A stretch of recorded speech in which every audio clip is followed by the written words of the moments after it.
Magandang araw sa inyong lahat mga palangga. Welcome back to my channel, The MJ's Vlog.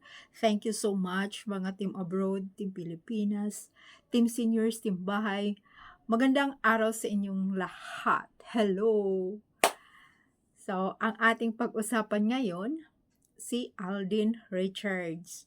So, ito mga palangga, kakapanood ko lang sa ibang apps na di po ba nasabi ko sa inyo, wala na yun talaga yung mga Aldenatics, yung noon-noon pa na nagpo-post. Mga baguhan na sila. Kung ikumpara naman natin sa Aldab Nation, nandito pa rin tayo. 'Di ba? Hindi tayo nagbago yung mula may Aldab hanggang ngayon. 11 years, nandito pa rin tayo. Sila, iba-iba na. So, hindi naman nila, ang pagkakaalam nila talagang single. Single. Naniniwala talaga sila. Naniniwala sila sa showbiz at yung ipinalabas ng mga taga-GMA. So, ito mga palangga, mayroon kasing nag-post na nakita yung may ring kasi dito sa middle finger ni Alden, may ring. So, nagkagulo sila dahil mayroon ding nag-post, engagement ring daw yun. Engagement ring.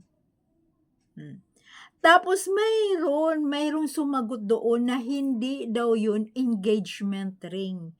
Isa daw na ring na yun ay pang health, track health ring. Or health, basta pang health. Oh, hindi daw yun engagement ring.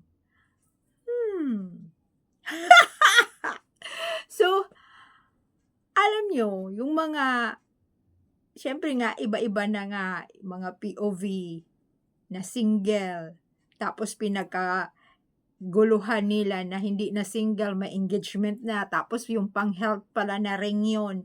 Tapos sabing ganun, di na engage na siya. Ay nako, ito, isi-share natin ulit. May anak na yan. Nag-secret married na sila ni Maine. Pamilya pa nga niya ang nag-share, ang nagsasabi na talagang may anak na at kinasal sila. Oh, diba?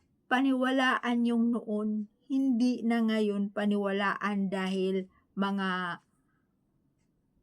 kaguluhan lang yan, mga sarswilistas lang yung mga tao na ikinasal doon kay kung wala po talagang kasalan, showbiz lang yun. Ang ating paniwalaan yung pinakauna. Yun. Kaya thank you so much. Hindi daw yun engagement. Yun ay pang health track ring lang. Ay. Kaya thank you so much mga palangga. Bye!